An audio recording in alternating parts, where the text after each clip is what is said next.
Right, hello again, and here we are in Jeff's workshop once again, and here you see a very non-technical drawing that I've put together, just sketching out some ideas of what I can do with this particular swing arm. Now this swing arm is here because it's just been modified, re-welded various bits of it to make my Merch 131 Softail Harley custom have a bit more ground clearance, and it's here before it goes off to be re-powder coated, because we're taking some measurements of dimensions and widths and all the rest of it, because I'm thinking of being something very stupid and trying to make a replica of this in aluminium.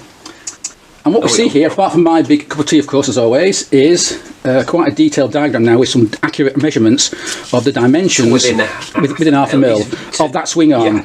And what we're going to do is we're using some bits and bobs like this big alloy plate and this little alloy plate here, and kind of working out how on earth we can make it completely in alloy.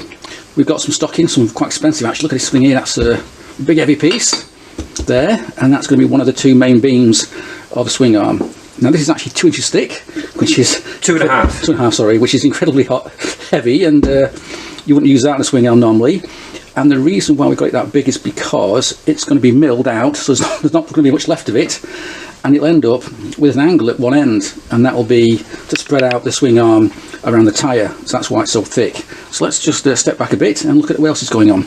And you can see here we've got this kind of L-shaped affair, and in fact this will be the pivot point of the swing arm, and this here will be where the shocks mount, and this will be the start of the two swing arm arms that go back to the rear axle.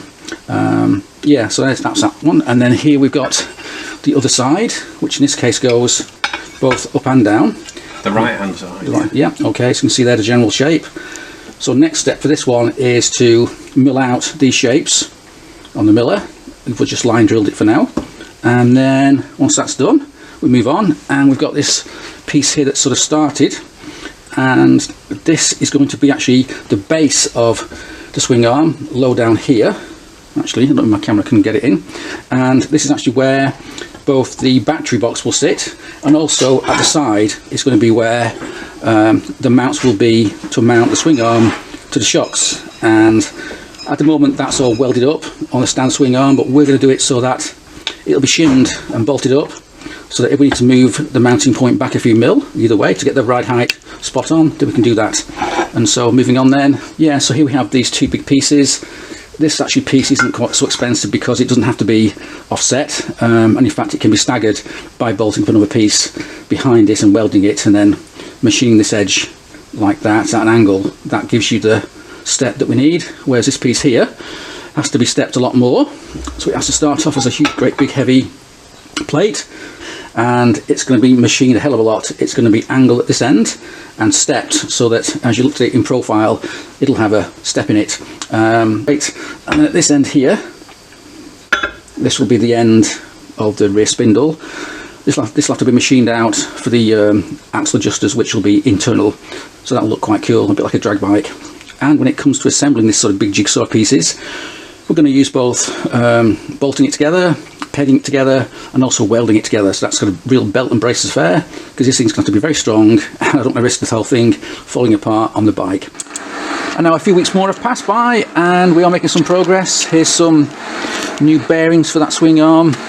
These are the ones we need to use for an Evo Harley Softail, so they're ready to go. And yeah, here are the two side pieces for the swing arm at the front there, and this is where the pivot point is going to be.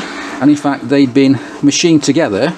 This little plug here, which allows them to be bolted together and shaped in one go. So in fact there are two pieces there, look, and they've been bolted together to make life a bit easier when it comes to machining it.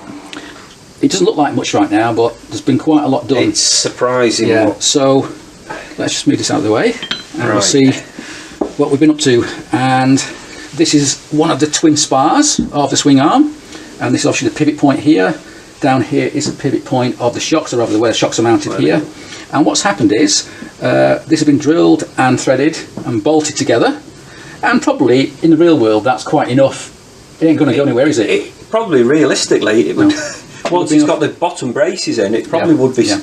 But that's not enough for us. We're going belt and braces, so it's all been milled. As you can see here, we've milled out a V shape all the way around it, top and bottom, because that's where a weld's going to go. We're going to weld this together, and the weld works a lot better if you've got some sort of V there to work with and something to work with there. And so once it's welded, then we can flatten it down and it should look pretty cool. Well, I'd leave the weld if... Yeah, or I could leave it visible. Visible. Show how it's been made. It, yeah. And then on the other side, it's the same thing again, except this one's had a lot more work because, once again, we've got this V shape here. But I think now you can see why this had to be so thick. This was 2.5 inches thick because it's been machined out here. This has lost a hell of a lot of weight to get me this step here. So originally this piece here was that wide, and now all this is gone. It's all been machined out just to get this step, which we need to clear the rear tyre. So that's pretty cool. That's now been done. So I've just moved the camera so hopefully you can see what's going on a bit clearer. This spacer piece here has been drilled and tapped and threaded, and that's going to end up round about here. So that will be drilled and tapped as well, and a bolts will be used to hold it in place, as indeed will this piece here, which will end up somewhere round about there. And the whole point of having this is because this gap here is where the chain runs from front to back. But bolting it is not enough, so it'll also be welded as well, along with these pieces here, which have already been pre-grooved. The only slight problem we've got is because the bearing here gets in the way, so that's something to watch out for.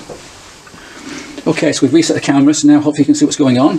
So this piece here, which hasn't even been machined yet, will eventually bolt through some shims, some special shims, against this piece here, and it will be machined out roughly in that shape, because at this end that's where it will be threaded to take the mounts for the shocks, which go forward beneath the gearbox. Obviously right now it's all very heavy because we've not started machining it yet, but hopefully we can lose a hell of a lot of weight.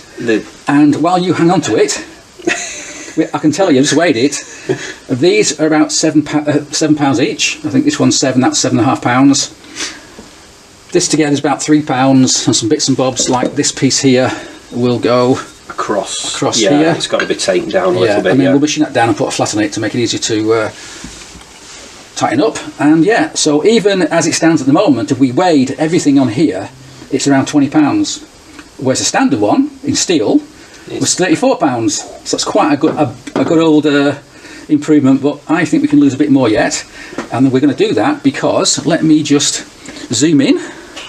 Now I've zoomed in here, we can see some very faint marking lines here, some etching lines, because this is where we're going to machine out about, what did you say, ½ an inch, about 15 mil? How deep are we going to go? Go 3/4 of an inch, yeah. an inch. An inch maybe. Depends how deep you want the grooves on the outside, so we don't want to break through. No, but we're going to machine at least half of the width of this piece here. We're going to machine out and mill out this space here to lose a hell of a lot of more weight. And also at the back, we're going to machine a lot of weight off here, because this is where the internal axle adjuster is going to be, so that will save some weight as well. So overall, there's going to be a fair bit of weight to lose yet. And also at the back of the swing arm, we're just starting work on milling out these holes here. Pilot hole in, so we can start milling. Little pilot hole there, because this little square here is going to be milled out, because this is where the wheel adjusters are going to go. Yep. Which is going to be internal, of course, just like a drag bike. And then here at the front of the swing arm, we've got this block here, which is waiting to be machined out. It's this sort of rough shape, because this is where the front shock mounts will be, here and here, so 2 shocks going forward, and rather than welding it to this piece, it's going to be bolted, because then we can shim it and move the shock mounts, and then move the shock mounts back and to get the right out just right on the bike. So yeah, that's the current state of play. And now here we are, a few days later, and as you can see, we've made some progress. These slots have been machined into the 2 spars, and these are done for the adjuster blocks, which have yet to be made. But also, if we turn it over, we can see a lot more work's been done on the backside. And here we've lightened up this spar a hell of a lot. It's all been machined out. It's still plenty strong enough for a bike, but it has lost a lot of weight. And I've not actually weighed it yet, but I suspect with both this and these being machined out, we've lost a few more ounces at least anyway. I don't know what, maybe half a kilo maybe, I'm not sure, but certainly we're getting there. I think we are well on the way to getting down to about £17, which is half the weight of the original steel swing arm on the bike, so that's pretty good. And so next up then is to make the blocks to sit in these slots for the axle adjusters, and once that's done and we're happy with the finish, then it can go off to be welded. And as you can see, we've got, let me just make sure you can see that, we've got these grooves here, these V grooves already machined in to make the welder's job a bit easier and to give a good strong weld. So that's okay. So here we are back in Jeff's shed, and what we're looking at here is what, Jeff? It's the bottom shock absorber mounting for your billet swinging arm. For my Harley. Now normally these things are welded and fixed as a swing arm, but we're doing it a bit differently. We're bolting them to the swing arm, and the reason for that is so that when they'll come apart like that. So you see there's four big chunky, what are they, M12s are they? M12s, we've actually threaded that. Yeah. Well, depending which way, if you put them through that way, it's still on the thread, so it doesn't really matter which way. But the whole point of doing it is so that A, you don't have to weld it, but B, we can shim it. We can shim it. We can make a shim you can and move this back and two. And you've got some adjustment. We'll adjust the ride height, which is pretty cool. So what we've got to do now is mark them for the shocky bolts, which have got to be threaded into these are special shouldered bolts, by the way. They only go in that far and then they stop, so that you don't crush the end of the shock and you can still freely move. So yeah, I think they're not metric. They're good old. They're 1/2 inch UNC. So we have to mark that there. Yeah. This needs finishing off. Obviously, we've got to. And we might be able to actually shape it a little bit. We might actually be able to take the corners off that. Absolutely, but only after we've worked out where we've got to lose some weight. I mean, it's already lost a bit of weight, but we're getting there. We're getting down this could have a few more holes bored in it. But well, no, it can't, because this is where the battery's going to live. So we're going to make a little battery box to bolt to that. There'll be two holes threaded, and the battery box is bolted to that. So we'll get all the important information done. Yes. And then if we can remove any weight, at the moment I'm thinking of fitting a lithium-ion battery, which means they're a lot smaller, a lot lighter, and that means a different size a box to keep the battery in. And we want 3 more of them. Okay. I've only got one. And what I might have some at home. So that's that. Okay. We are finally getting there, and it's pretty much finished. As you can see, we move it here. We've got the adjuster blocks in, and just as there, a bit tricky to have this on the miller to line drill it through here, make sure the threads are all lined up so it doesn't bind up when you screw it back in two. This has just got a temporary threaded bar here just to hold it on in place, ready for it being welded. And now looking at the front of the swing arm, we see that the holes for these shot mount bolts have been drilled and tapped, and in fact these are not metric, they're imperial. I think they're 1/2 inch, and these bolts are special bolts. They're shouldered so that when you've tightened them all up, you won't crush the shocks which go forward beneath the gearbox. We also lost some weight here, made it as light as we could, and this piece is actually bolted to this back piece. Now on the original version in steel, all this is one big steel piece and you can't move it or anything, but we've done it in 2 pieces so that we can shim it and move these bolts backwards and forwards to alter the ride height. So what's next is, oh hang on, what's next is tea. Tea's just arrived, so we'll just have a little break while I drink tea, and then we'll continue with our discussions about this swing arm. Okay, so just a little quick tea break, and so next step is to get it welded up. And if you remember, we've got these V grooves added here to help the weld penetrate, to make it look nice, and we're going to weld all the way around here, so that should be fine. And also we're going to weld this base piece here, this cross piece, to these side plates, so it's going to be welded here and here.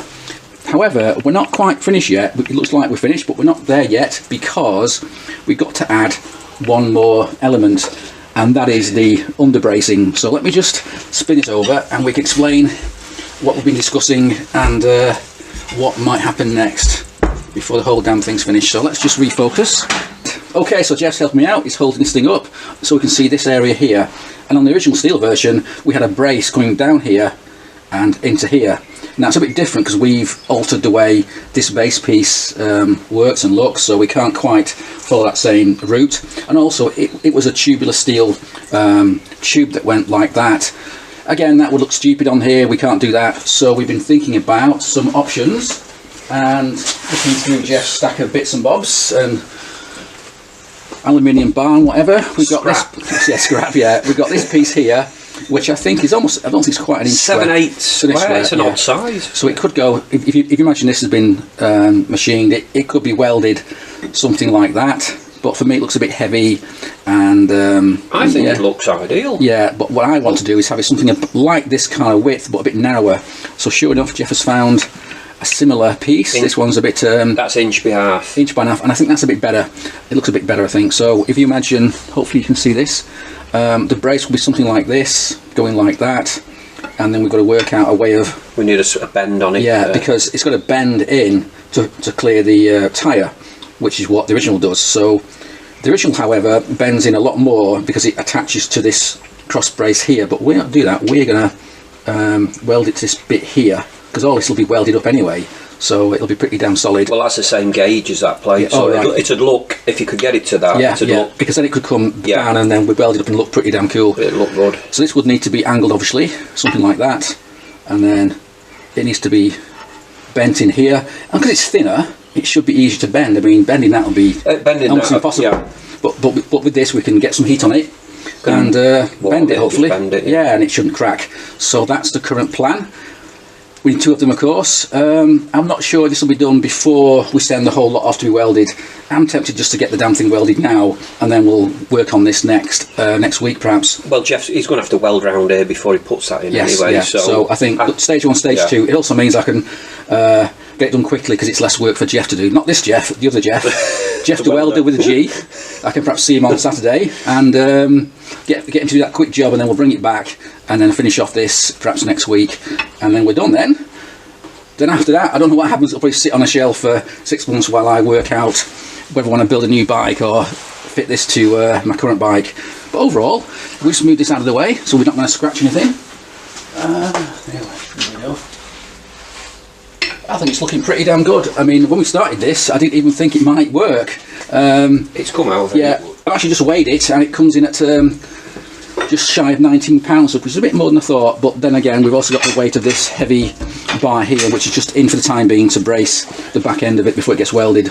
So I think we will lose a pound or two. There's a couple of pounds, like saying that. So as I say, compare that to £34 for the original, and we're looking at half the weight, which is what I want to do. What we can get off here in drill, innit? You'll add on in the weld, so we will lose a bit here. The odds of getting it any lighter now is pretty remote. Anyway, it's heavy for a swing arm for the sports bike, but it's bloody light for a swing arm for a Harley Softail, and that's what I wanted. It's also going to be bloody strong as well. This thing ain't going to bend. Okay, so we're still tweaking this. We put a straight edge between the pivot points where the bearings live at the front, and that's the key point. And it looks like now that edge is level and parallel with the spindle here, which is what we need. Everything else doesn't really matter too much. It's just really for show. So we're just going to tweak it a bit more, make sure everything's okay before we weld it. Because once it's welded, we can't go back. So if it's wrong, then it'll be wrong forever. We're getting there. Yeah, I'm just going to. It's only doing it by eye, but before I could see a difference, and now I can't. So yes, that's what I'm saying. You could before, you could see a difference before. Now you can't see a difference. So I think we'll go with that. Panic over, hopefully, and it won't move when we're welding it, but we'll see. Okay, so it's making sure everything's aligned and level before we start welding.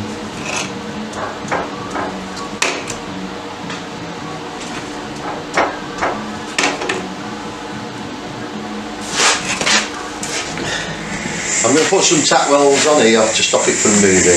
And then we'll do a full weld. Yeah. Okay, great. What we're going to do is a preheat, check the moisture. Right, so preheat. You can see the moisture there now. So now. Checking the content. So if you didn't do that, what would happen? Now you get velocity in your roll. Which we don't want. So taking the chill off it.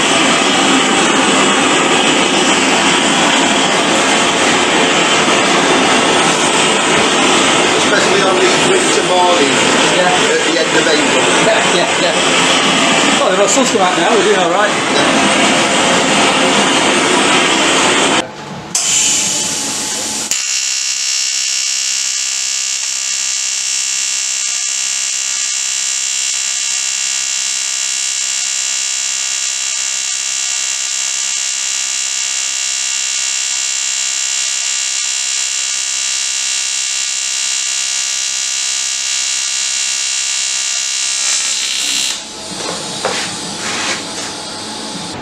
Okay, Jeff, that's the first part done. We've welded on this base piece, and you weld it all the way around. That's great. Next, we've got to weld these arms on, and as you can notice, we've put a groove here for you. We're thinking of you, Jeff. We're thinking of you. Making your life easier as usual. So that's next, I guess. Yeah. Okay. Okay. Okay, so Jeff's now preheating this particular area before he welds it. And the reason for that, Jeff, is what? What's the reason for doing this? We're doing a preheat. So I can keep the range down on the ants. Right. Right. So it's quite a big lump. So you need less ampage when it's already hot. Yeah, and it's always better with a preheat. Yeah. On this sort of material. Yeah. The problem is it's such a big lump of metal, it takes a fair bit of heat to get it warmed up. Yeah. Start going. Okay, so I won't film this, it might take another 10 minutes to get this done, so we'll come back when it's done.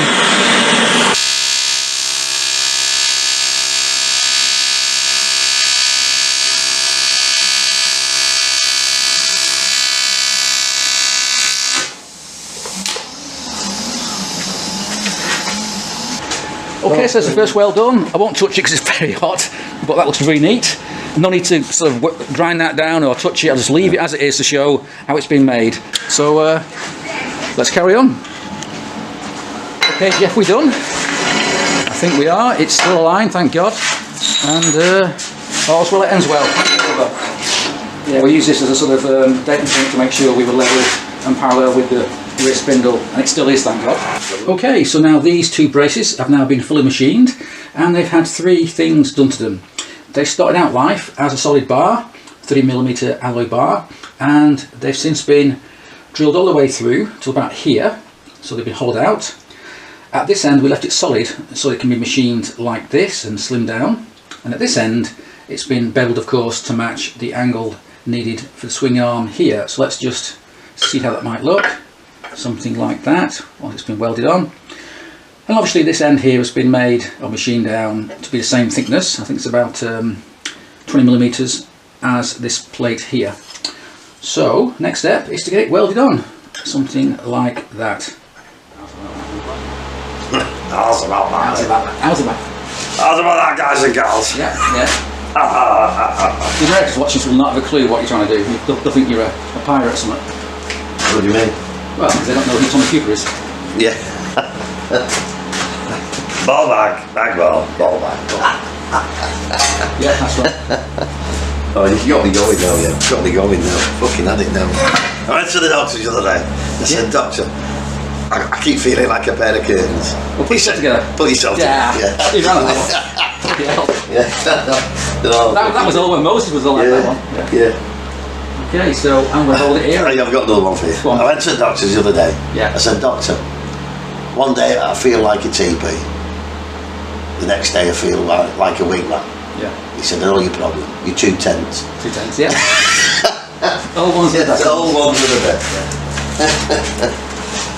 Right, so I'm going to look away now and do my bit. It's not going yet, is it? Don't know, I can't remember now. Right, just watch your eyes. Yeah.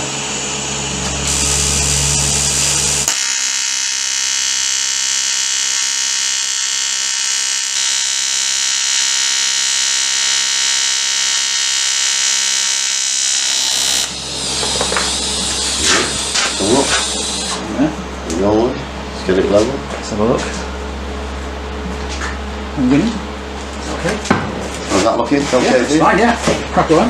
I'll look away.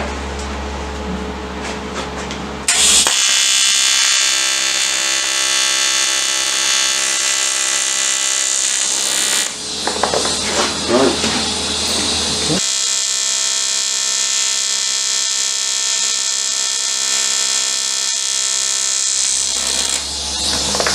There we go. Okay, so see, that's started. That's what you want? That's what I want. So now it needs to be fully welded. Right, we'll have to get some heat onto that now. Yeah, okay.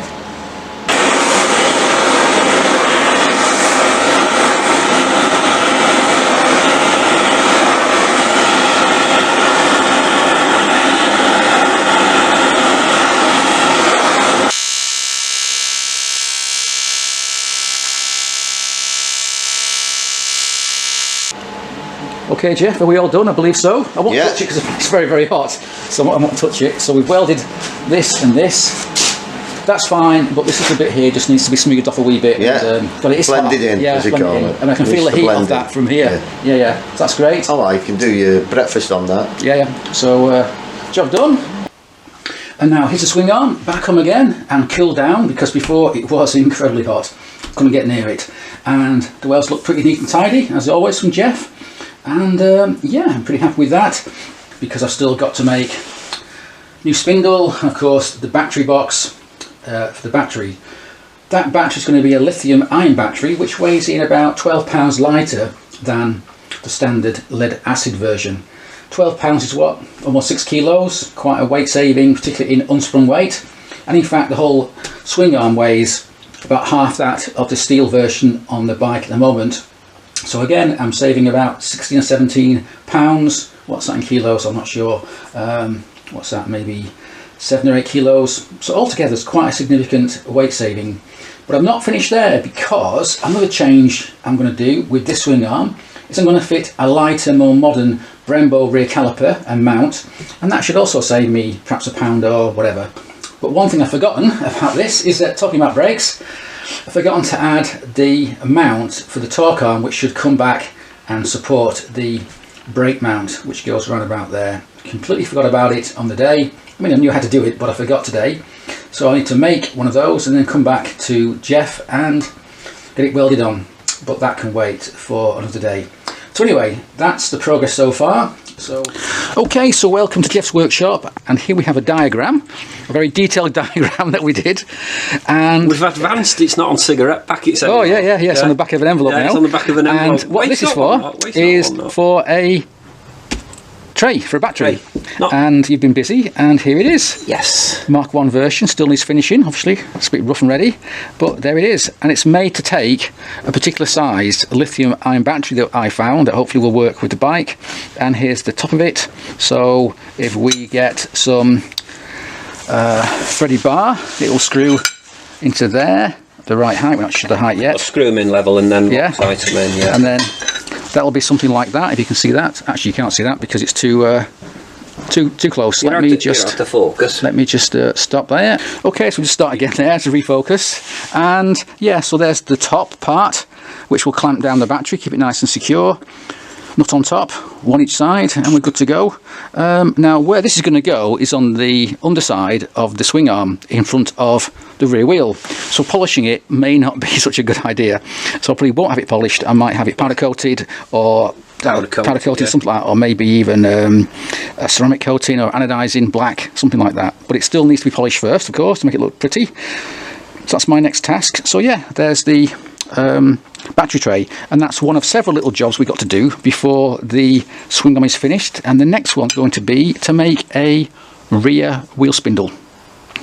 Okay, so let's just move this out of the way, Jeff. Yeah, get that out of the way. Yeah, we're in a mess. And that can live over there.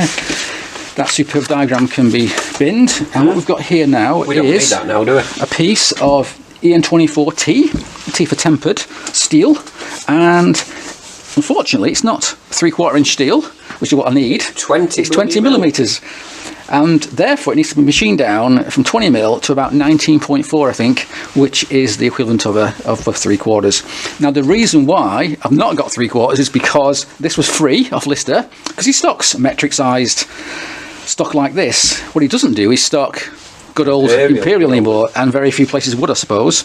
And therefore, for me to get some Imperial, some 3/4 inch bar, I'd need to order some, and the minimum order quantity is 3 meters, about 50 quid's worth, and I need about 50 centimeters, so I'm not going to pay all that money out to buy 3 meters of it. So this is what we've got. It was free, can't argue with that, but it does mean it's got to be machined down. And also I spent some money, actually spent money on a little bag of bits, I know, nuts, with the world's most expensive nuts. Nuts and washers. And what we've got here is stainless steel, UNF sized, 3/4 inch of course.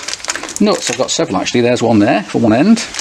And I've got some washers and some, just in case I need it, some split washers, great big things. And then I've also got here, to go on the other end, another nut. And altogether, this small pile of bits was like 25 quid or something like that, with with delivery, because that's how much it costs these days for Imperial stuff. If it was metric, it would be less than half the price, but being good old UNC, it's incredibly expensive. And the idea is this will be threaded, of course, machined down and threaded. That's one end sorted out, but at the other end, we're not going to have a bar with a threaded end on both ends. We're going to weld this nut on the end of here. We're going to thread it and then screw it on and weld it. Yes, yep. And then put a cover on the end in stainless. Basically all the weld will do is stop it from unscrewing. Yeah, and, can you see that? Yeah, so that will be like one end, it is fixed, and then the other end will be threaded with this little one here. It is a nylock, but belt and braces, it's also going to have a washer and obviously one of these great big... I don't think you'll need them. Two flat washers. Yeah, I think will be perhaps okay. not. I mean, I've got some flat washers here anyway, so we are good to go. Okay, and the last job is to modify these wheel adjusters, because these have been machined out for 20 mil. 20 mil, and yet they're going to need to be about 19.4 or 3/4. However, before we do that, what we're going to do is machine them out even more and put a stainless steel top hat in each one of them, inset, so that it's much stronger and it doesn't fret. And yeah, what we can do is take it out to 1 inch. Yes. So if they're and just have them slid, as long as they're just a tap fit in. Yeah, just tight fit. We'll make them just to 1 inch, and then if the arm, if there's, it can we can then modify. It can then be opened out. Yeah. Manually, the swinging arm's going to be difficult to open out. Whatever. No. But the whole point of that was that because at the time we did the swing arm, there was a possibility that I'll be using a metric rear end, a wheel, spindle, brakes, whatever, off a Jap Superbike or something like it, which would have had a 20 mil spindle, and that's why we did them at 20 mil. But no great loss. As I say, we can soon modify these and put an inset in there in stainless, which will make them even better, hopefully. And so that's what's next. But in the meantime, I've got to go and get the dog. So I'll be getting on with that. We'll see you in a few days' time. Excellente. Okay, so here we are back at Jeff's, and a few days have passed by, and this axle's now been completed almost. Machined up. Yeah, machined up, and we'll just see what's been going on. Let's just take this nut off the end, and what we're doing here is just making sure it's the right length, which it is, thankfully. It's not too short, it's not too long, but let me just get that off there, and we'll just pull that out a little bit. So you can see here, this shaft has now been machined down to 3/4 inch. 3/4. And these adjuster blocks here, which were 20 mil, which will be no use to us, have now been machined out a bit more, and a stainless steel. No, it's just a steel insert. Steel insert, sorry, has been put in there. And the reason for that is partly, yes, we've got to do it anyway, but also because it's harder than the aluminium, so it's going to resist wear and fretting and whatnot in the future. So that's great. And yeah, so the next step is just going to be to weld this stainless steel nut here onto the shaft. Yeah, so that's that. And then I can machine it up and yeah, so I'm pretty happy with that. Let's just take it out, and then I've got no more excuses to not get this thing finished off. That's good. That's now done. We can move that away, and almost there. And now we're back home again, and while Barney here has a well-earned rest, I can show you this, the rear wheel spindle. It's all finished now. As I said, this started out life as a 20 mil bar. It's now 3/4, been machined down, been threaded at both ends, stainless steel nut of course at this end, while at this end the nut's been welded on and the edge has been machined nice and smooth, as you can see.